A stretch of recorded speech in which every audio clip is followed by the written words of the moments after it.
उच्च माध्यमिक शिक्षक यानी वर्ग 1 शिक्षक भर्ती 2023 को लेकर हमने पहले भी कई वीडियो बनाए हैं और आपको ध्यान होगा कि हमने एक ट्राइबल विभाग का मुद्दा उठाया था और जिसमें हमने ये बताया था कि एक्चुअल में जो ईडब्ल्यूएस और ओबीसी कैंडिडेट्स को जो 2023 की भर्ती में कई विषयों में रिजर्वेशन ही नहीं मिले, वो कारण ये था कि भर्ती का विज्ञापन नया कर दिया था लेकिन रोस्टर पुराना था।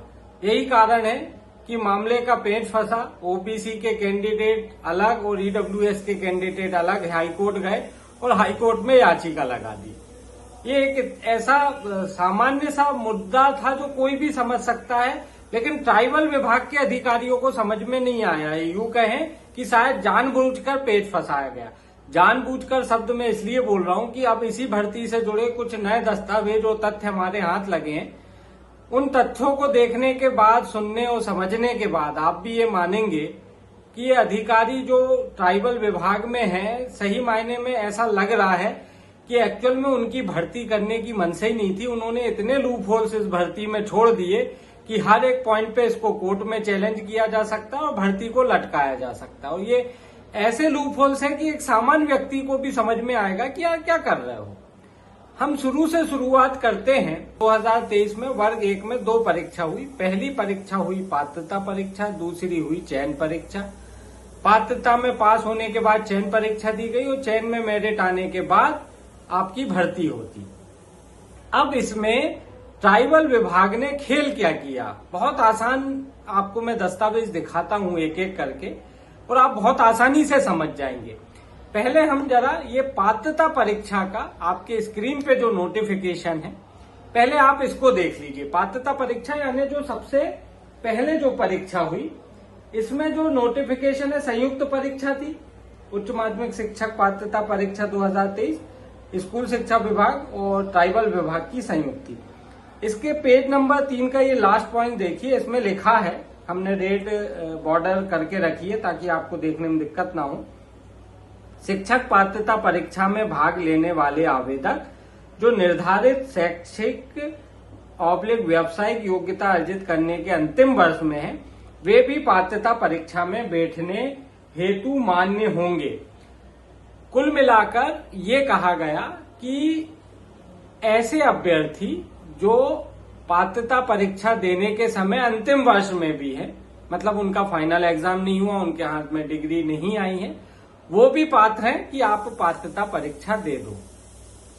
तो जो युवा थे, जो आगे जिनको नौकरी करनी थी, उन्होंने ये नोटिफिकेशन में साफ लिखा था कि हम एलिजिबल हैं, हम अंतिम वर्ष में, हमारे हाथ में अभी डिग्री नहीं आई, लेकिन हम पात्रता परीक्षा दे सकते। ये पात्रता परीक्षा के नोटिफिकेशन में मान लीजिए मैं ही वो कैंडिडेट हूं, मैं अंतिम वर्ष में हूं, बीएड कर रहा हूं या कोई भी ऐसी डिग्री कर रहा हूं जो उसके लिए जरूरी है और मैं अंतिम वर्ष में हूं, तो मैं पात्र हूं, मैंने एग्जाम दे दिया, पात्रता परीक्षा में पास हो गया। अब मुझे देनी है चयन परीक्षा। तो अब चयन परीक्षा, एक बात और बता दूं, मार्च 2023 में ये पात्रता परीक्षा हुई थी और चयन परीक्षा हुई थी अगस्त 2023 में। ये मंथ और ये डेट्स थोड़ी आपको ध्यान रखनी पड़ेगी। तो मैंने मार्च 2023 में पात्रता परीक्षा दे दी, मैं पास हो गया। अब मैं चयन परीक्षा के लिए एलिजिबल हूं। मैंने अगस्त 2023 में चयन परीक्षा दी। क्यों दी, अब उसका ये नोटिफिकेशन आप देख लीजिए जो आपके स्क्रीन पे है। अब देखिए पेज नंबर 6 के बाजू में लिखा भी है उच्च माध्यमिक शिक्षक चयन परीक्षा।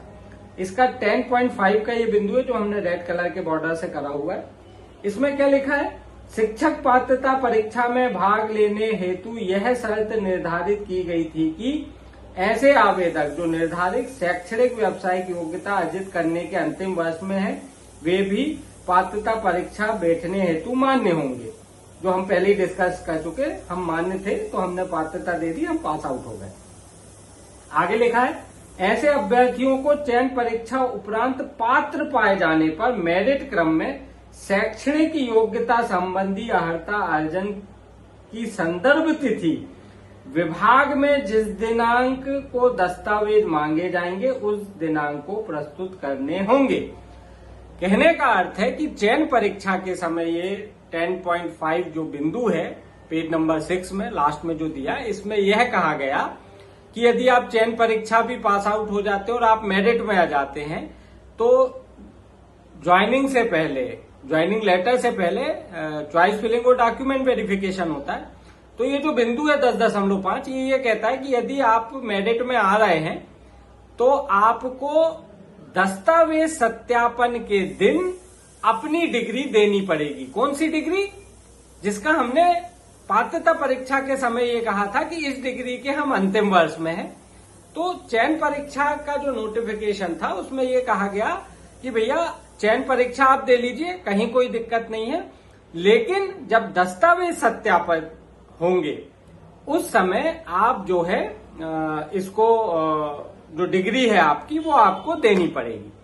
यहां तक बात हो गई। अब दस्तावेज सत्यापन होते हैं, उसकी पहले हम आपको एक स्क्रीनशॉट में डेट दिखा देते हैं। ये बेहद जरूरी है। 6 अगस्त से 8 अगस्त के बीच में अभ्यर्थी द्वारा प्रोफाइल पंजीयन किया गया। बिंदु नंबर 2 देखिए, अभ्यर्थियों द्वारा दस्तावेज अपलोड किया गया। यानी चयन परीक्षा के समय आपने नोटिफिकेशन दिया था कि दस्तावेज अपलोड करते समय आपको अपनी डिग्री प्रस्तुत करनी होगी। दस्तावेज हमने कब अपलोड किए? मैं मेरिट में आ गया। कब अपलोड किए? 6 अगस्त से लेके 8 अगस्त 2023 तक। ये हमने आपको स्क्रीन पे इसका प्रूफ दिखा दिया। अब खेल क्या हुआ वो हम आपको बताते हैं। अब ये जो स्क्रीन पे जो दस्तावेज आ रहा है इसको देखिए। 6 अगस्त को मैं जो हूं 6 से 8 अगस्त के बीच मैंने अपने दस्तावेज अपलोड कर दिए, सारी चीजें मेरी हो गई। और 8 अगस्त को जैसे ही अंतिम तिथि निकलती है, 9 अगस्त को आयुक्त जनजाति कार्य विभाग का चाबुक चलता है। और ये चाबुक क्या चलता है? ये हमने बिंदु क्रमांक 2 को रेड बॉर्डर से करा हुआ है। इस जो बिंदु क्रमांक 2 है उसमें लिखा है बिंदु क्रमांक 9 की कंडिका 9.4 में अंकित, अर्थात उस तिथि को अभ्यर्थी द्वारा परीक्षा अंक सूची उपाधि धारित किया जाना अनिवार्य होगा का तात्पर्य 27 जनवरी 2023 तक परीक्षा अंक सूची उपाधि धारित किया जाना अनिवार्य है, न कि सत्यापन हेतु उपस्थिति दिनांक तक। क्या पागलपन मचा के रखा है? भर्ती कर रहे हो कि मजाक कर रहे हो? जब आपने पात्रता परीक्षा ली मार्च 2023 को, होश में नहीं थे? भांग पिए थे? जिम्मेदारी से बोल रहा हूं। कोई अधिकारी को लगता है कि कोर्ट केस करना है, कर दीजिए। राहुल शर्मा नाम है, डिटेल आपको बहुत इजीली मिल जाएगी। आप भांग खा के बैठे थे। आपको बेरोजगारों का दर्द नहीं दिखता। आप ये देखिए कि एक बेरोजगार व्यक्ति है, गरीब घर के लोगों ने भी उसमें आवेदन करे थे, परीक्षा की फीस दी थी। क्यों दी थी? क्योंकि पात्रता परीक्षा में आप ये कह रहे थे कि यदि बॉस अंतिम वर्ष में हो एग्जाम दे दो। मैं अंतिम वर्ष में था, मैंने दे दिया, मैं पास भी हो गया। फिर चयन परीक्षा की बारी आई, फिर आपने पैसे मांगे, मैंने दिए। क्यों दिए? क्योंकि आपने वहां पर बिंदु क्रमांक 10.5 में ये लिखा था कि दस्तावेज सत्यापन के समय आपको डिग्री अपलोड करनी होगी। मुझे मालूम था कि दस्तावेज सत्यापन जब तक होगा मेरे पास डिग्री होगी। मैंने आपकी चयन परीक्षा की फीस भी दे दी। मैंने चयन परीक्षा के लिए मेहनत करी, मेहनत करके मैं मेरिट में आता हूं। और मेरिट में आने के बाद 6 से 8 अगस्त का आपका जो ड्यूरेशन है उसमें मैं अपना दस्तावेज अपलोड भी कर देता हूं। और क्या मजाक लगा के रखा है आपने कि 8 अगस्त को मैंने जैसे ही दस्तावेज अपलोड किए, 9 अगस्त को आपने ये कह दिया कि नहीं भाई, दस्तावेज सत्यापन के समय डिग्री नहीं चाहिए, हमें चाहिए 27 जनवरी 2023 के समय। मजाक है? मूर्ख हो? दिमाग नहीं है? किसने बिठाला आपको वहां? क्या गजब कर रहे हो भाई? ये चीज आप पहले ही, हम देखिए अभी हम इस पे नहीं जा रहे कि 27 जनवरी को डिग्री होनी थी या नहीं होनी थी। सही गलत ठीक है अपनी जगह। आप ये चीज पहले नहीं बता सकते थे? आपको किसने हक दिया किसी बेरोजगार से परीक्षा के नाम पे पात्रता परीक्षा में 250 और चयन परीक्षा में 500 रुपए लेने का? आपको किसने हक दिया उसके सेंटीमेंट से खेलने का? आपको किसने हक दिया? आप जानते हो उसने कितनी मेहनत करी होगी। और आपके सिर्फ इस एक पत्र से अब वो भले ही एलिजिबल था, भले ही उसका डॉक्यूमेंट वेरिफिकेशन हो गया, भले ही उसने अपनी डिग्री अपलोड कर दी, आज उसकी नौकरी संकट में। आप क्या कर रहे हो? आपको ये चीजें मतलब और मैं ये बहुत जिम्मेदारी से कह रहा हूं, ऐसा नहीं है कि जो भी ये सब कर रहे हैं उनको समझ में नहीं आ रहा, उनको बिल्कुल समझ में आ रहा होगा। लेकिन सवाल इस बात का है कि मेरे युवा साथियों आपको समझना पड़ेगा दिक्कत कहां है। ऐसा नहीं है कि ये भर्ती का भर्ता पहली बार बनाया जा रहा, पहले भी बना होगा। समस्या ये है कि यदि कोई, मान लीजिए मैं किसी विभाग में जिम्मेदार पद पे हूं, एक डिसीजन अथॉरिटी हूं, दिक्कत क्या हो रही है वो समझाने की कोशिश कर रहा हूं। मैं ऐसे तमाम निर्णय ले रहा हूं जिसके लिए कोर्ट मामले जा रहे हैं और कोर्ट में मेरी थू थू भी हो रही है, मेरी मतलब मेरे डिपार्टमेंट की, हम हार रहे हैं केस। उसके बाद भी ऐसा कोई नियम ही नहीं है जो मेरी नौकरी, मेरी सर्विस रिकॉर्ड पे कोई आंच आ जाए। तो इसका मतलब क्या है, मैं भांग खा के कुछ भी डिसीजन करूं, मेरा क्या जा रहा। मैं तो भाई एक जिम्मेदार पद पे हूं, मेरी तनख्वाह आएगी, मेरी सैलरी आएगी, मेरे पेंशन बनेंगे, मुझे टीए डीए सब मिलेगा, मुझे कोई दर्द नहीं हो रहा, तो मैं बहुत ज्यादा लोड भी नहीं लूंगा। अरे एक काम करो यार, ठीक है लाए हो ये, साइन कर दो। ये हो रहा है। आप देखिए क्या मजाक बना के रखा। आपने पहले बेरोजगारों को ये नहीं बताया कि भैया ये भर्ती नई नहीं है, पुरानी है, रोस्टर पुराना रहेगा। आपने क्या नया विज्ञापन निकाला, 1125 29 जो भी पद हैं ट्राइबल के, भाई भर्ती निकाल दी, युवाओं ने भर भर के दे दिया। जब रोस्टर आया तो पता पड़े ओबीसी के कई विषयों में ओबीसी को आरक्षण नहीं, कई विषयों में आप ईडब्ल्यूएस का आरक्षण जीन गए। लोगों ने सर्च किया तब पता पड़ा भैया विज्ञापन नया था, कुल मिला के लिफाफा तो नया दिखा दिया, खत पुराना है। अब ये जो दस्तावेज है ये बता रहे हैं कि आपने शुरू से आपने दस्तावेज अपलोड तक बच्चों को अंधेरे में रखा। आपने पहले पात्रता परीक्षा के नाम पे उनसे फीस वसूली करी, और अवैध वसूली कहूंगा। यदि आप ये इस नियम को लागू करते हैं कि 27 जनवरी तक डिग्री होनी चाहिए 2023 तक, तो मैं तो ये कहूंगा कि आपने अवैध वसूली करी पात्रता परीक्षा के नाम पे, आपने अवैध वसूली करी चयन परीक्षा के नाम पे। वो जब बच्चा पात्रता चयन दे के मेरिट में आ गया, घर में खुशी का माहौल है, उसने मिठाई बांट दी कि अब तो चलो देर सवेर सही दस्तावेज अपलोड हो गए, डॉक्यूमेंट वेरिफिकेशन हो गए, हमारी नौकरी पक्की। जैसे ही वो 8 अगस्त को शाम को दस्तावेज अपलोड करता है, 9 अगस्त को आप उसके मुंह पे एक पत्र रूपी तमाचा फेंक देते हो कि नहीं भाई दस्तावेज नहीं, वो तो जो है 27 जनवरी 2023 की डिग्री चाहिए।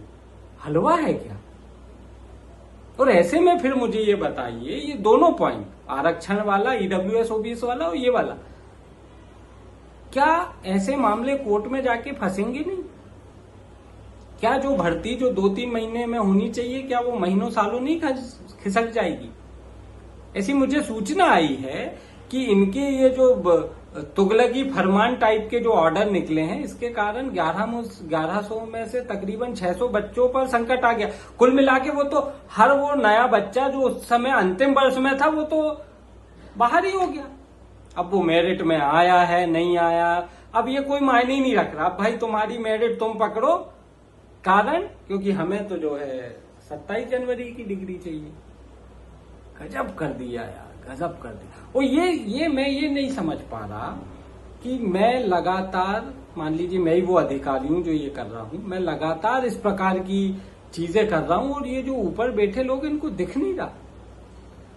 मुझे लगता है ये सब तब ही सुधर सकता है जब ऐसा कोई नियम बने कि मान लीजिए एक अधिकारी का एक जिम्मेदार पद पे कार्यकाल 5 साल रहा, वो 5 साल में मान लीजिए 20 की प्रकरण जो है कोर्ट में पहुंच गए उसके निर्णय से संबंधित, और 20 में से मान लीजिए 15 में आप हार गए।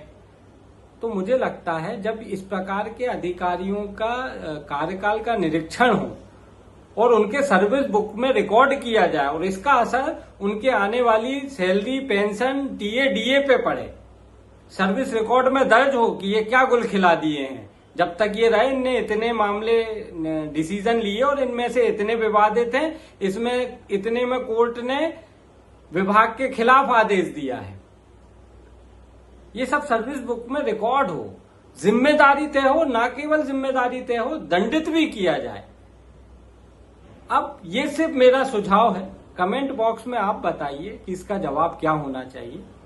लेकिन ट्राइबल विभाग ने जो 2023 की भर्ती में जो किया, ये बहुत गंभीर मसला है और मुझे लगता है कि जो जिम्मेदार हैं, जो कुछ कर सकते हैं, जो कुछ सोच सकते हैं, उनको इस विषय में कुछ सोचना चाहिए। मजाक मत बनाइए भर्ती परीक्षाओं का, मजाक मत बनाइए बेरोजगार युवाओं का, उनके सेंटीमेंट से मत खेलिए, उनको आर्थिक बोझ मत डालिए। मैं बस इतना ही कहूंगा, शब्द नहीं है क्योंकि हो सकता है थोड़ा सा एग्रेसिव हो गया मैं आज के वीडियो में, लेकिन मत करिए ऐसा। तो चलिए, बातें तो बहुत है, हम समय समय पर ऐसे मिलते रहेंगे। और मेरा सभी युवा साथियों से, वो अतिथि शिक्षक हो, वो वेटिंग शिक्षक हो, वो आपका चयनित शिक्षक हो, या और भी एमपीपीएससी से जुड़े या तमाम जो भी भर्ती से जुड़े युवा साथी हैं, यदि अब तक उन्होंने हमारा यूट्यूब चैनल सब्सक्राइब नहीं किया है तो वो सब्सक्राइब जरूर कर लें और अपने साथियों तक ये वीडियो जरूर पहुंचाएं। और उनसे भी एक मेरे साइड से अनुरोध करें कि भाई यदि ये वीडियो पसंद आ रहा है तो आप हमारे सोशल मीडिया प्लेटफॉर्म को सब्सक्राइब और फॉलो जरूर कर लें। इसका सबसे बड़ा रीजन यही है कि देखा जाए तो हमारे चैनल के फॉलोअर्स तो बढ़ ही रहे हैं निश्चित तौर पर, और वजह आप ही लोग हैं, आप लोगों का ही प्रेम है जो इतने फॉलोअर्स इतने कम समय में हो गए हैं। लेकिन इसका एक दूसरा फायदा ये होता है कि जब फॉलोअर्स बढ़ जाते हैं तो चीजें जो तेजी से सर्कुलेट होती हैं, ये घूम फिर के किसी न किसी माध्यम से जिम्मेदारों तक भी पहुंचती है। एक उम्मीद तो हम कर ही सकते हैं कि उनके कानों में भी जू रहेंगे, रेंगना भी चाहिए, तनख्वाह इसी बात की लेते हैं वो। तो इसीलिए अनुरोध है मेरा, फैसला आपका। वीडियो पसंद आया हो तो शेयर जरूर करिए, फॉलो सब्सक्राइब करना ना भूलें। धन्यवाद।